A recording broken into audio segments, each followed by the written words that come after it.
بایزید بسطامي یو مشهور صوفي و چې په 168 هجری کال د ایران د بسطام سیمه کې زیږیدلی و. د صوفیانو په حلقاتو کې بسطامي لوړ مقام او منزلت لري. د بایزید بسطامي رحمه الله ویناوي: خدای جل جلاله ته ډیر نږدې کس هغه دی چې اخلاق یې شوي او د نورو مرسته وکړي. انسان په 4 څیزونو لوړیږي: علم، نرمي، سخاوت او ښې خبرې. پاچاهي پټی دی او که دهقان عادل نه وي نو پټی شنډیږي.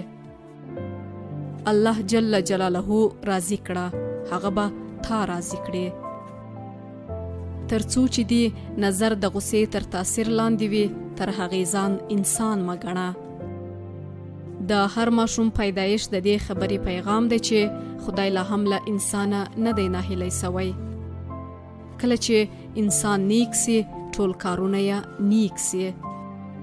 که په 30 کلنۍ کې قوي او 40 کلنۍ کې هوښیار نسوی، نو وروسته به هیڅ کله نسئ. څوک چې په شمار نیکي کوي، په شمار اجر به یې ورکول کیږي. بې له عمله جنت غوښتل داسې ده لکه ګناه بد عملونه له الله تعالی سره د ښکاره دشمنۍ په معنا دي.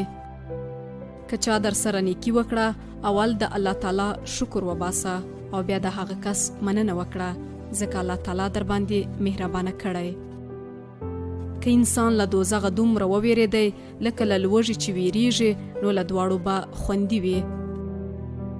بختور هغه دی چې نیکي وکړي او وویریږي، او بدبخت هغه دی چې بد وکړي او ونه ویریږي.